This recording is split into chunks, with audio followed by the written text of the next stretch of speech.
안녕하십니까. 5월 31일 5월 마지막 주 주일입니다. 우리가 이제 벌써 영상 예배를 드린 지 한 2달 반쯤 우리가 지납니다. 오늘이 5월 마지막 주일인데요. 우리가 함께 정말 기쁨을 가지고 또 하나님을 사모하는 마음을 가지고 우리가 영상 예배 하나님 앞에 드리도록 하겠습니다. 우리 다 같이 주의 도와심으로 5월 31일 주일 예배 하나님 앞에 드리겠습니다. 다 같이 기도하겠습니다. 여호와는 나의 목자시니 내게 부족함이 없으리로다. 그가 나를 푸른 풀밭에 누이시며 쉴만한 물가로 인도하시는도다. 내 영혼을 소생시키시고 자기 이름을 위하여 의의 길로 인도하시는도다. 내가 사망의 음침한 골짜기로 다닐지라도 해를 두려워하지 않을 것은 주께서 나와 함께 하심이라. 주의 지팡이와 막대기가 나를 안위하시나이다. 주께서 내 원수의 목전에서 내게 상을 차려주시고 기름을 내 머리에 부으셨으니 내 잔이 넘치나이다. 내 평생의 선하심과 인자하심이 반드시 나를 따르리니 내가 여호와의 집에 영원히 살리로다. 아멘. 우리 함께 찬송가 312장 너 하나님께 이끌리어 우리 함께 찬송하겠습니다.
아멘.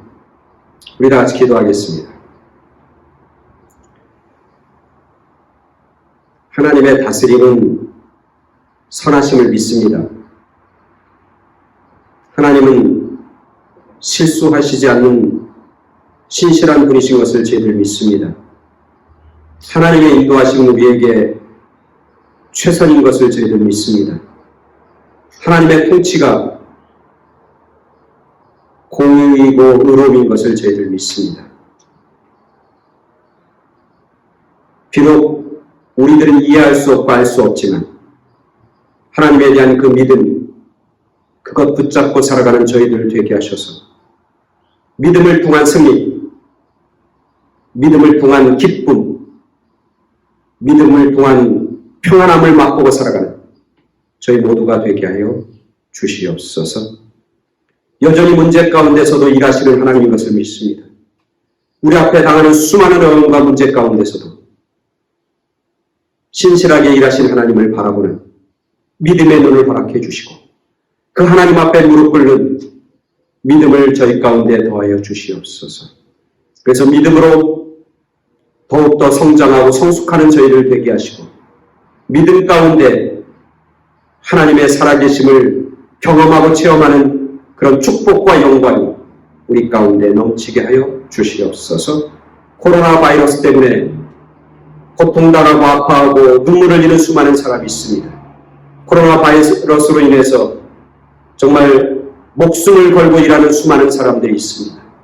그들 가운데 주님 함께 하시고 그들 가운데 하나님의 선하심과 하나님의 능력을 드러내시고 증거하는 그런 귀한 역사가 있게 하여 주시옵소서. 오늘 예배 가운데 우리와 함께하여 주시는 주님, 은혜 내려주시길 원하시는 주님 감사드리오며 예수 그리스도 이름으로 기도드렸사옵나이다.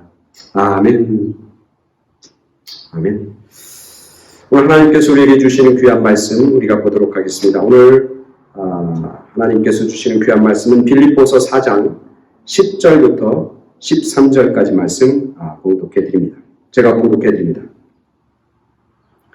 내가 주 안에서 크게 기뻐함은 너희가 나를 생각하던 것이 이제 다시 싹이 나느니 너희가 또한 이를 위하여 생각은 하였으나 기회가 없었느니라. 내가 궁핍함으로 말하는 것이 아니니라.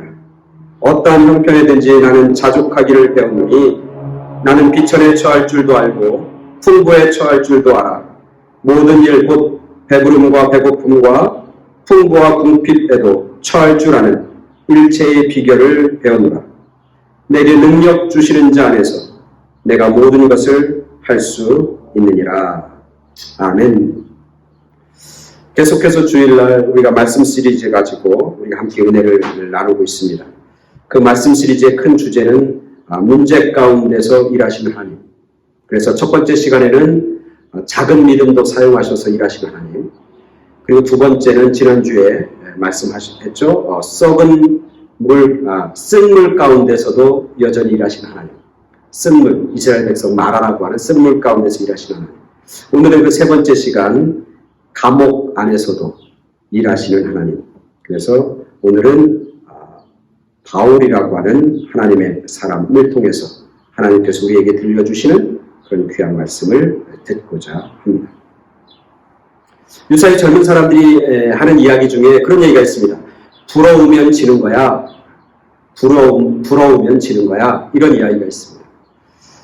누구를 부러워하면 결국 내 삶은 그렇게 행복하지 않다. 뭐 이런 반증이죠.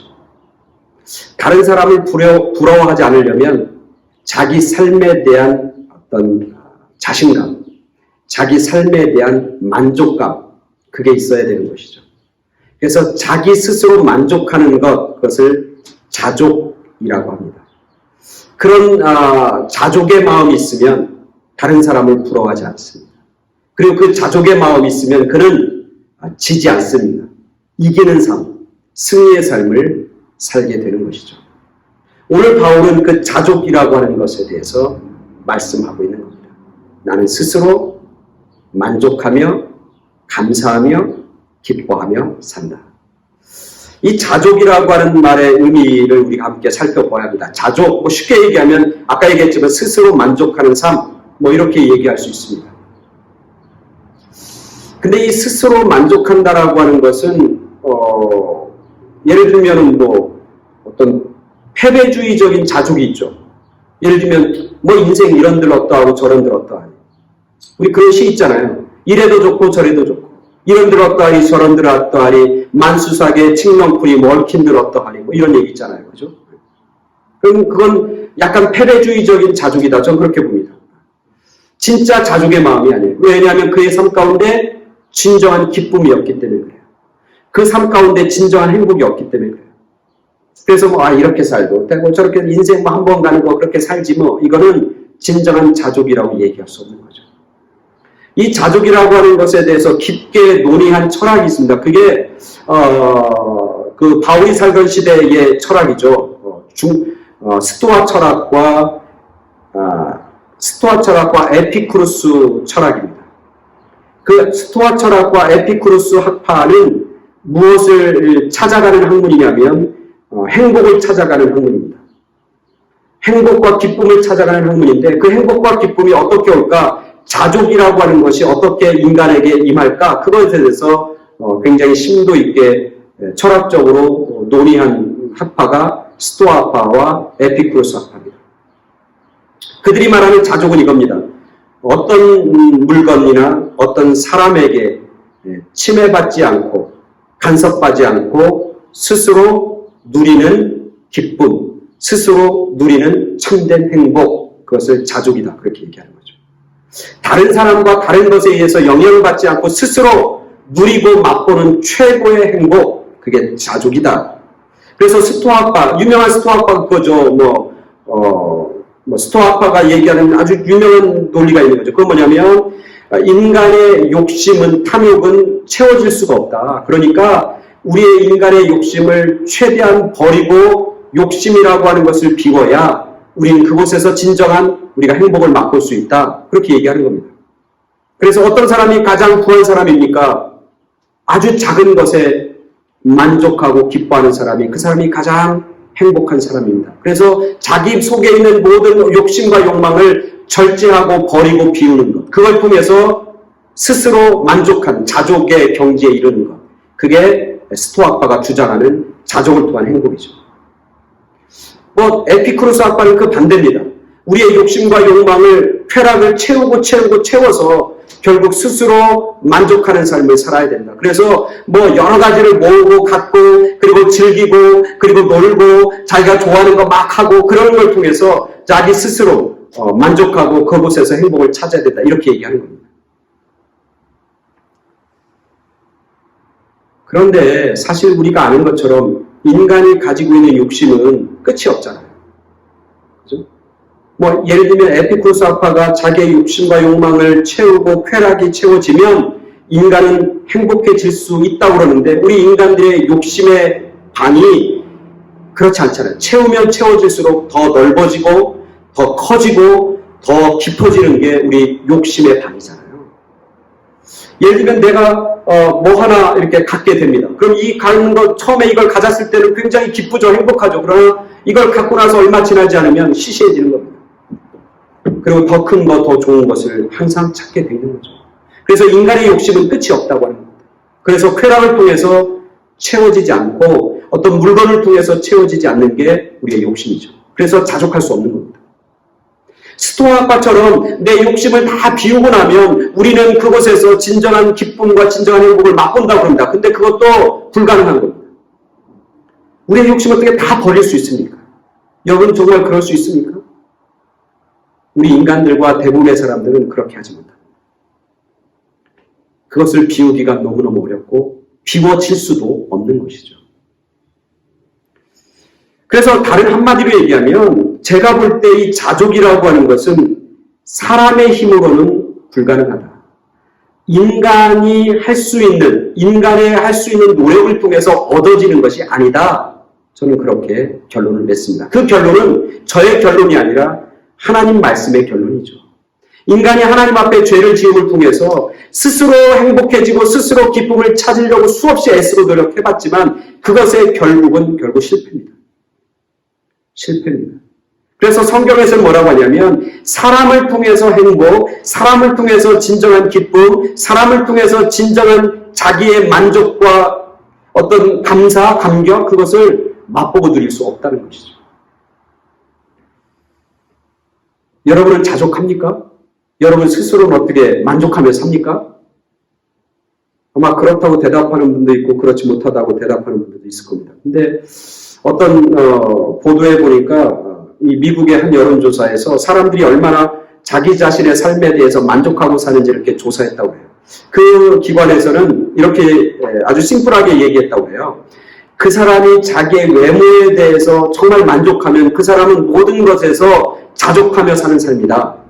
그러나 자기의 외모에 대해서 불만이 있는 사람은 자족하며 사는 삶이 아니다. 그렇게 아주 심플한 도식을 그들이 정합니다. 그리고 나서 사람들에게 설문을 조사합니다. 뭐라고 설문하냐면 당신의 외모를 바꿀 수 있다면 바꾸겠습니까? 이렇게 질문을 던졌다고 해요. 그랬더니 미국에 있는 성인 남자 중에서 94%가 성인 남자 중에 94%가 자기의 외모를 바꿀 수만 있다면 바꾸고 싶다. 그렇게 대답했다고 해요. 그 94% 중에 저도 있는 거죠. 저도 포함되어 있는 거예요.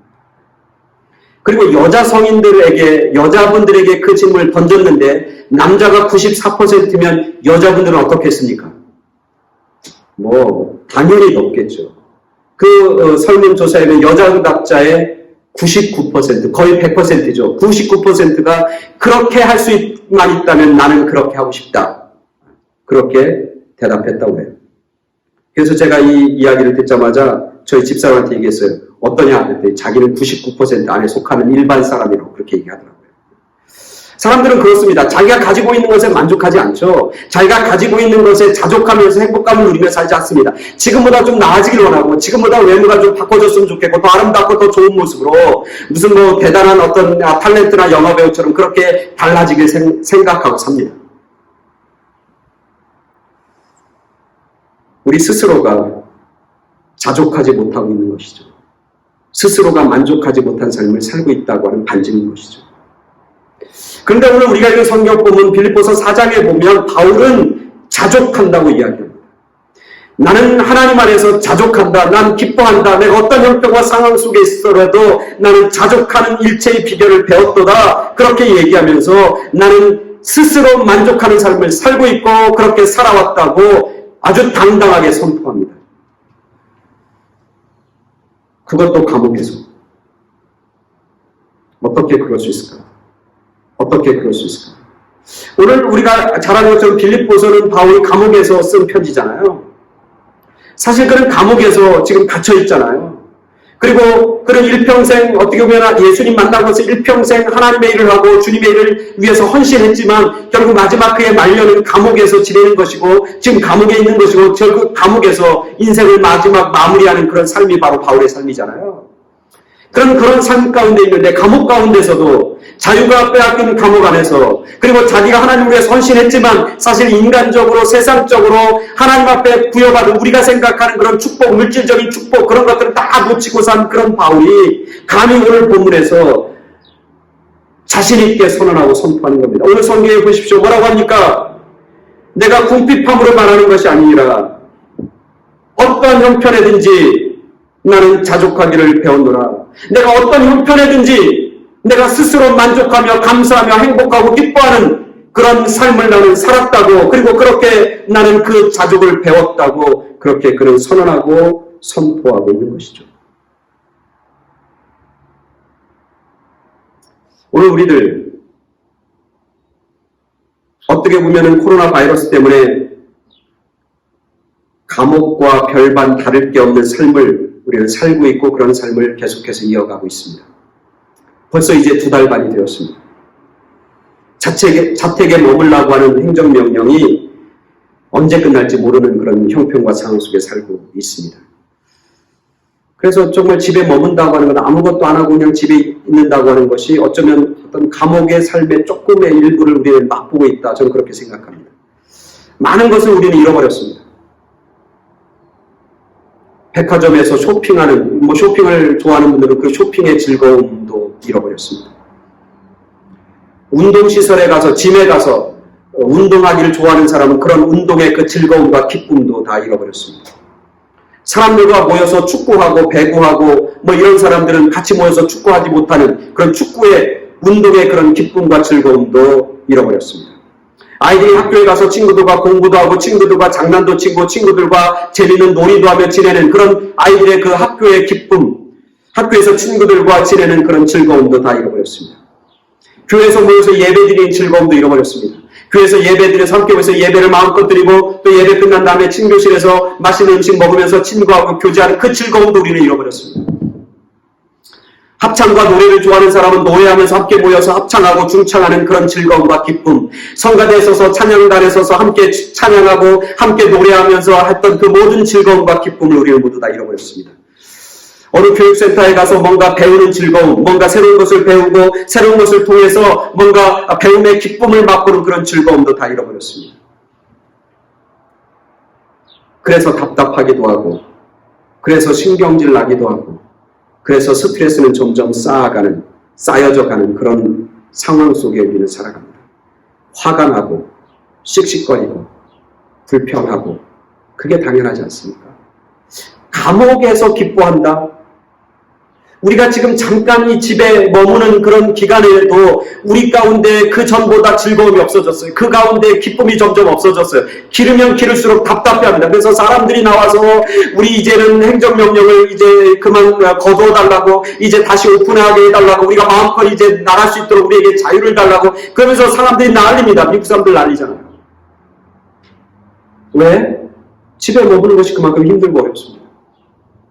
거기 머물면서 무슨 자족의 기쁨, 거기 머물면서 스스로 만족하는 삶을 사는 사람이 누가 있겠어요? 지금 그런 우리들에 비하면 바울은 훨씬 더 열악한 환경과 훨씬 더 어려운 상황 속에 놓여 있는 겁니다.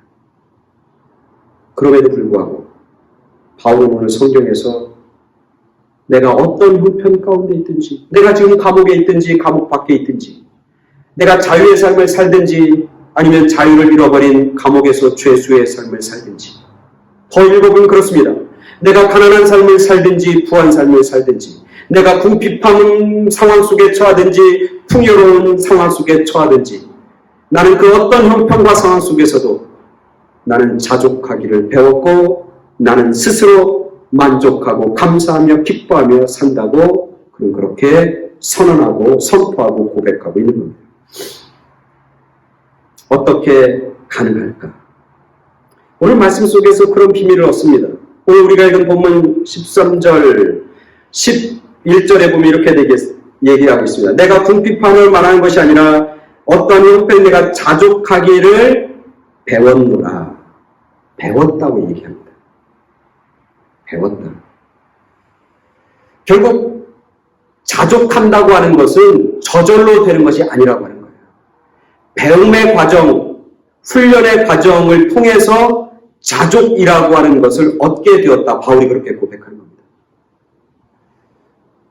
바울이 예수님을 만나고 수없이 살아가면서 때로는 어려움을 당하고 때로는 즐거움을 경험하는 수많은 여건과 환경 속에서 때로는 나락에 떨어지는 경험도 하고 때로는 옥에 갇히는 경험, 매를 맞는 경험, 때로는 기뻐하고 즐거워하는 수많은 경험을 통해서 그런 체득하고 깨달은 겁니다. 배운 겁니다. 그 모든 형편과 상황 속에서 내가 자족하는 것을 배웠다고 그렇게 얘기하는 것이죠.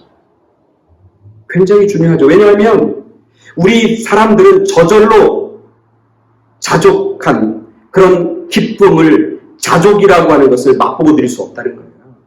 우리의 마음의 밭은 그냥 일반 이런 밭과 동일합니다. 그래서 그냥 저절로 놔두면 이 마음에서 뭐가 자라요? 이 땅을 그냥 저절로 놔두면 뭐가 자랍니까? 잡초가 자랍니다. 잡초. 잡초는 저절로 자라는 겁니다. 엉겅퀴들은 저절로 자랍니다. 그 잡초를 키우기 위해서 씨를 뿌리거나 그 잡초를 키우기 위해서 땅을 갈거나 그 잡초를 키우기 위해서 물을 주지 않습니다. 저절로 놔두면 잡초밭이 되는 겁니다. 쓸모없는 풀들과 나무들이 쑥쑥쑥 자라게 되는 겁니다. 우리가 그렇잖아요. 우리가 아이를 키우면서 우리가 결혼 생활에서 늘 느끼는 거잖아요. 아이들이 엄마를 이렇게 거짓말하는 거, 아이들이 나쁜 일 하는 것들은 배우지 않아도 저절로 알아서 합니다. 저절로. 그죠? 저절로 아이들이 그렇게 살아갑니다. 우리가 결혼 생활하는 거 그렇잖아요. 여자분들이 남편에게 결혼 생활하면서 이렇게 때로는 바가지를 긁는데 그 바가지 긁는 걸 배워서 합니까? 저절로 하는 거지. 남자들이 결혼 생활하면서 이렇게 고집 부리잖아요. 이렇게 그런 고집을 X 고집이라고 합니다. 고집 부리. 그 고집 배우지도 않아도 저절로 됩니다. 저절로. 그래서 나쁘고 안 좋은 것은 저절로 자연스럽게 되지만 뭔가 의미 있고 좋은 것들은 배워야 된다고. 특별히 이 자족하는 것은 배웠다. 바울이 그렇게 고백하는 거죠. 이것은 훈련의 과정을 통해서 배웠다고 하는 겁니다. 그 훈련의 과정을 통해서 그가 배운 건 뭐냐? 그가 배운 건 뭐냐면 이 자족하는 것이 어디서부터 온이라는 거예요. 그가 자족할 수 있었던 것은 뭐냐면 배운 건데 뭘 배웠냐면 하나님의 능력을 그가 깨달은 거예요. 하나님의 능력을 아는 거예요. 그가 배운 건 뭐라는 거냐면 하나님의 능력을 아는 거예요. 어떤 능력? 나에게 자족하게 만드는 힘. 자족하게 만드는 힘과 능력은 나에게 있는 게 아니라 바울에게 있는 게 아니라 하나님에게로부터 내려온다고 하는 사실을 깨닫고 안 것. 그게 바로 바울이 오늘 고백하는 거예요. 내가 자족하기를 내가 배웠다. 그렇게 얘기하는 겁니다. 그래서 오늘 우리가 읽은 본문의 마지막에 이렇게 얘기합니다. 내게 능력 주시는 자 안에서 나에게 하나님께서 능력 주시는 주님, 능력 주시는 하나님을 통해서 내가 모든 것을 할 수 있다. 모든 걸 할 수 있다는 건 뭐냐면 내가 모든 환경 속에서도 나는 기뻐할 수 있다. 나는 어떤 형편 속에서도 나는 자족할 수 있다. 이런 얘기입니다. 그러니까 바울이 배운 건 뭐냐면 하나님의 능력이에요. 하나님의 능력이 나를 기쁨으로 인도한다. 오늘 바울이 고백하듯이 기뻐하라, 즐거워하라, 감사하라, 자족한다라고 하는 그 말은 다 하나님의 능력을 통해서 공급받는 그런 열매라고 하는 사실을 오늘 바울은 우리에게 말씀하여 주시고 오늘 성경을 통해서 하나님은 우리에게 가르쳐주고 있는 것이죠. 하나님의 능력. 그 하나님의 능력은 뭐예요? 바울은 깨닫는 거예요? 배운 거예요? 그 하나님의 능력은 뭐예요? 우리가 처한 모든 환경을 극복하고 그 환경을 초월하는 그 환경을 이기게 만드는 능력, 그게 주님의 능력이다. 바울은 일평생 주님과 함께 살아가면서 말씀과 함께 살아가면서 그를 깨닫습니다. 하나님을 믿는 믿음은 환경의 노예가 되는 것이 아니다. 주변 환경에 따라서 그냥 이끌려가는 그런 삶이 아니라 하나님이 주신 능력은 환경을 극복하는 능력, 환경을 초월할 수 있는 그런 능력이 바로 주님이 주시는 능력이다. 바울은 그걸 깨닫는 겁니다. 자기가 복음을 증거하면서 여기저기 다니면서 하나님의 말씀대로 살다 보니까 자기가 감당할 수 없는 그런 환경, 여러 가지 자기를 잡아 죽이려고 하는 사람들, 자기를 보기만 하면 죽이려고 달려드는, 목숨을 걸고 달려들고 자기를 잡아 죽이려고 하는 40명의 사람들이 바울을 쫓아다니는 그 환경 속에서 복음을 전하고 말씀을 전하는데 그 환경 속에서, 그 죽음의 환경 속에서도 끝까지 나를 지키고 나를 붙잡아 주시고 나를 안전하게 지키신 분이 바로 하나님이라고 하는 사실을 그들은 깨닫는 겁니다. 알게 되는 겁니다. 그렇구나. 어떤 환경 속에서도 하나님은 일하고 계시는구나. 어떤 문제 가운데서도 하나님은 일하고 계시는구나. 그것을 그가 알게 되고 발견하는 거죠. 그래서 그는 지금 노래할 수 있는 겁니다. 내가 어떤 형편 속에서든지 내가 궁핍한 가운데, 부한 가운데, 내가 풍요로운 가운데 아니면 척박한 가운데서도 내가 감옥 안에서도 여전히 하나님이 나와 함께 하시고 여전히 하나님이 나에게 힘주시는 그 힘을 통해서 내가 자족하는 법을 배웠습니다. 나는 지금 감사하고 있습니다. 나는 지금 기쁨의 노래를 부르고 있습니다. 그렇게 그는 고백하고 있는 것이죠. 그 능력이 저와 여러분 가운데 함께하길 간절히 축원합니다. 그 능력이 우리 가운데 있습니다. 그 주님의 능력이 우리 마음 가운데, 우리의 심령과 우리의 삶 가운데 그 능력이 우리를 다스려야 됩니다. 그게 없으면 환경이 바뀌면 감사할 것 같죠. 환경이 바뀌면 행복을 느끼며 살 수 있을 것 같죠. 아닌 거예요. 환경이 바뀐다고 그 사람이 기뻐하고 감사하며 정말 주님이 주시는 행복 가운데 살 수 있는 게 아니라 우리 안에 주님의 능력이 임하셔야 우리가 기쁨과 행복의 삶을 살아가게 됩니다. 성경이 말하는 복음의 핵심이 바로 거기잖아요. 어떤 사람은 환경이 늘 변합니다. 예를 들면 그럽니다. 자녀를 키우면서 우리 자녀 아이가 좀 아파요. 건강이 안 좋아요. 그러면 우리 아이가 건강만 하면 좋겠다고. 건강하면 내가 바랄 것이 없다고. 그래 아이가 건강해집니다. 주님의 은혜로 건강해집니다. 그러면 정말 기뻐하며 그것 하나로 만족하며 삽니까? 아니에요. 이제 건강해지면 또 다른 걸 원합니다. 이제 우리 아이가 다른 애들처럼 뛰어다녔으면 좋겠다고. 운동도 잘했으면 좋겠다고 그럽니다. 그래서 운동도 잘하게 됐어요. 그럼 거기에서 정말 감사하며 감격하며 하나님 앞에 영광을 돌리고 늘 걔 볼 때마다 하나님 감사합니다. 그럼 삽니까? 아니에요. 이제 건강해지고 이제 애들 운동도 잘하니까 이제 공부도 잘했으면 좋겠다. 이제 공부도 잘했으면 좋겠다. 그렇게 되는 겁니다. 환경이 계속해서 바뀌지만 그의 마음 가운데 주님의 능력이 없으면 자족하지 못합니다. 늘 불만이고 늘 불안하고 늘 불평인 것이죠. 어떤 환경 속에서도 주님이 함께 하시고 주님이 동행하시고 주님이 일하시는 그런 파워와 능력을 경험하고 체험한 사람들이 오늘 성경에 쫙 나타나 있잖아요. 그 중에 가장 대표적인 사람이 구약의 인물 중에 누굽니까? 요셉이잖아요. 요셉의 상황과 환경은 아주 급박하게 변합니다. 그리고 그 환경은 점점점 열악하게 바뀝니다. 아버지 야곱 집에서는 아주 멋진 삶을 살았죠. 행복한 삶을 살았죠. 아버지의 총애를 받고 사랑을 받으며 살았죠. 그러나 그가 어떻게 해요? 다른 집에 노예로 팔려갑니다. 하루아침에 사랑받던 소년이 하루아침에 다른 나라에 팔려가서 다른 나라 집에 노예가 되어버립니다. 요셉이 그런 환경이 완전히 달라졌음에도 불구하고 요셉의 삶을 뭐라고 성경은 표현합니까? 요셉은 하나님과 동행했다. 하나님은 요셉과 함께했다. 요셉의 파워입니다. 그 노예로 살다가 이제 어떡합니까? 노예로 살다가 모함을 받았고 어디로 갑니까? 감옥에 갇힙니다. 감옥에. 차라리 노예로 살던 삶이 훨씬 더 행복하고 기쁜 삶이었는데 이제 노예의 삶이었다가 이제는 감옥에 가는, 감옥에 갇히는 죄수의 삶을 삽니다. 그러나 그 어려운 감옥에 쇠고랑차고 있었음에도 불구하고 그곳에서도 여전히 요셉은 똑같이 고백합니다. 그곳에서 여전히 똑같이 하나님과 동행합니다. 그리고 그곳에서도 여전히 똑같이 하나님의 말씀에 집중합니다. 그곳에서도 여전히 똑같이 하나님과 동행하며 그곳에서 감사하고 기뻐하며 그곳에서 삶을 자족하며 누리고 사는 그런 요셉의 모습을 보게 됩니다. 그 요셉을 통해서 하나님은 위대하고 놀라운 역사를 감당하잖아요. 그리고 그가 감옥에서부터 애굽의 총리 대신이 됐을 때에도 그는 그곳에서도 여전히 하나님과 동행하며 정말 오늘 바울이 꼭 얘기했던 것처럼 궁핍한 가운데서도 여전히 자족하며 감사하며 총리가 되는 높은 자리에 앉았을 때도 낮은 곳에 있을 때도 상관없이 하나님 앞에 기뻐하며 즐거워하며 자족하며 감사하며 살아가는 그런 요셉의 모습을 보게 되며 그 어떤 곳에서도 여전히 하나님의 말씀을 붙잡고 교만해지거나 열등감에 빠지지도 않고 그리고 그것 때문에 자기의 삶을 비난하거나 비평하거나 비난하거나 불평하지 않고 그 어떤 형편 속에서도 하나님의 사람으로 당당하고 멋지게 살아가는 그런 요셉의 모습을 보게 되잖아요. 오늘 우리가 읽은 로마의 감옥 속에서 살고 있는 바울과 너무나 닮고 너무나 똑같은 삶을 살고 있는 요셉의 모습을 우리는 보게 되는 겁니다. 오늘 우리들에게 그 능력이 있어야 돼요. 주님의 능력. 어떤 능력?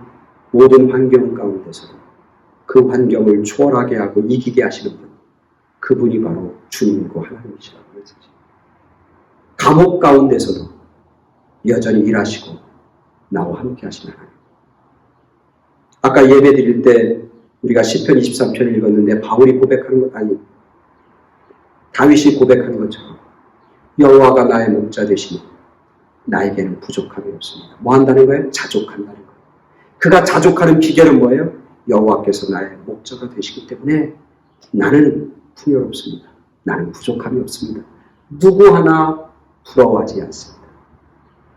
다윗은 늘 승리하는 삶이 왜? 부러운 사람이 하나도 없습니까? 부러운 사람이 하나도 없습니까? 왜? 하나님이 나의 목자가 되시니까. 그것이 나에게 행복이고 기쁨이고 그것이 나에게 풍요로움이고 나는 더 이상 부족한 것이 없습니다. 그렇게 고백하는 다윗의 고백을 우리는 시편 묵상을 통해서 듣게 되는 것이죠. 힘들고 어려운 가운데서 감옥 가운데서도 일하시는 하나님, 그 하나님을 경험하며 감사하고 기뻐하고 자족하는 오늘 바울의 모습. 오늘 우리가 코로나 바이러스 때문에 감옥과 같은 집에 꼭 박혀서 생활하는 우리들 가운데 이런 바울이 고백했던 그런 바울의 아름답고 멋진 고백, 그리고 이 집에 머물면서 그곳에서도 여전히 일하시고 우리에게 능력을 주시는 그런 하나님의 능력, 저와 여러분 모두 가운데 함께하길 간절히 축원합니다. 그래서 정말 우리가 그 어떤 형편과 상황 속에서도 자족하며 기뻐하며 나는 부족함이 없습니다. 담대히 노래하며 그 능력 가지고 승리하는 그런 저와 여러분 모두가 되길 간절히 축원합니다. 아멘. 다 같이 기도하겠습니다. 능력의 주님, 우리가 맞닥뜨린 여러 가지 환경과 여건 속에서도 여전히 일하실 뿐만 아니라 그 모든 것들을 이기고 초월할 수 있는 능력을 우리 가운데 공급하여 주시니 감사합니다. 그 능력을 덧입고 승리하는 저희를 되게 하시고 그 능력 힘입어 어떤 형편 속에서도 오늘 바울이 고백했던 것처럼 나는 기뻐하고 자족합니다. 나는 부족함이 없습니다. 그렇게 하나님 앞에 감사의 노래를 부르고 기쁨의 노래를 부르고 행복의 깃발을 휘날리며 살아가는 그런 저희 모두가 되게 하여 주시옵소서. 능력의 주님 감사를 드리오며 예수 그리스도의 이름으로 기도드렸사옵나이다. 아멘. 아멘. 예, 교회 소식 전해드립니다. 수요예배 광고합니다. 표적을 통해 인도하시는 예수님, 계속해서 우리가 그 시리즈 가지고 말씀을 함께 나눕니다. 요한복음에 있는 7가지 표적을 살펴봅니다. 이번 주에도 수요일 날 동일한 주제를 가지고 함께 말씀을 나눕니다.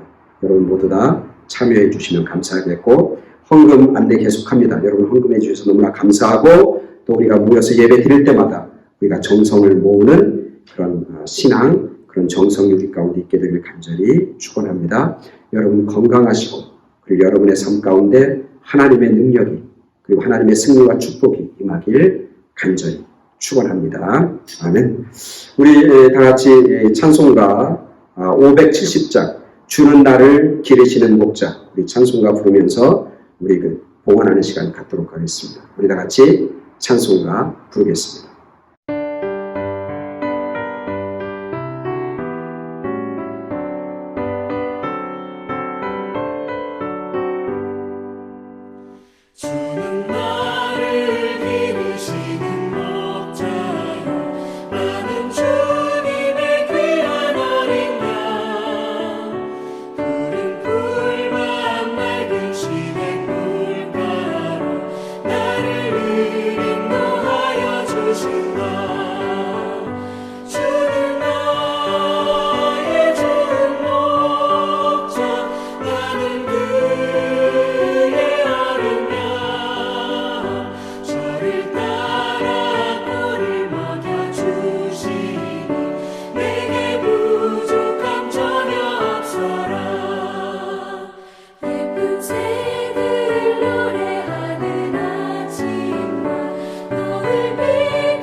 아멘. 예, 다 같이 헌금 기도하고 축도함으로 5월 31일 주일 예배 마치도록 하겠습니다. 다 같이 기도하겠습니다. 여호와 하나님이 나의 목자 되시니 내게 부족함이 없습니다. 힘들고 어려운 형편과 상황 속에서도 주님 주시는 능력으로 승리의 노래를 부르는, 그리고 하나님 앞에 영광을 돌리는, 그리고 그 가운데서도 하나님의 사람으로 당당하게 살아가는 저희 모두가 되게 하여 주시옵소서. 여전히 살아계시고 우리를 돌보시는 그 주님의 능력에 힘입어 오늘도 주님 앞에 우리의 정성과 우리의 물질을 주님 앞에 드립니다. 주님이 주신 은혜, 주님이 저에게 허락해 주신 능력, 주님이 저희 가운데 행하신 위대하고 놀라운 역사를 기억하면서 우리의 정성과 물질을 하나님 앞에 드립니다. 기뻐 받아 주시옵소서. 이 예물들이 쓰여질 때마다 하나님의 이름이 높아지게 하여 주시고 수많은 생명을 살리는 귀하고 거룩한 예물 되게 하여 주시고 어렵고 힘든 가운데서도 정성껏 하나님 앞에 드리는 손길 가운데 함께 하시고 그들의 생각과 그들의 심령과 그들의 일터와 그들의 가정과 그들의 자녀 가운데 하나님의 능력이 나타나게 하여 주시옵소서. 이제는 우리를 죄악 가운데서 건져내 주신 예수 그리스도의 구속의 은혜와 우리를 사랑하시는 하나님 아버지의 그 지극하신 사랑하심과 지금도 살아계셔서 우리에게 힘이 되시고 위로가 되시고 생명이 되시는 성령님의 역사하심이 오늘 예배를 마치고 주님의 능력 의지하며 세상 가운데서 담대히 승리의 노래, 기쁨의 노래, 감사의 노래, 자족의 노래를 부르겠다고 결단하고 세상 가운데 살아가는 당신의 사랑하는 자녀들과 그들이 사랑하는 당신의 수많은 사람들, 사랑하는 사람들, 그리고 이 땅에 있는 모든 하나님의 재단들, 그리고 코로나 바이러스 때문에 애쓰고 수고하는 수많은 의료진들과 슬픔과 애통 가운데 고통 가운데 있는 수많은 사람들 위해 지금부터 영원까지 함께 계시길 간절히 축원하옵나이다. 아멘. 아멘. 이상으로 5월 31일 예배 마치도록 하겠습니다. 여러분 건강하시고 다음에 기쁨으로 뵙겠습니다. 감사합니다.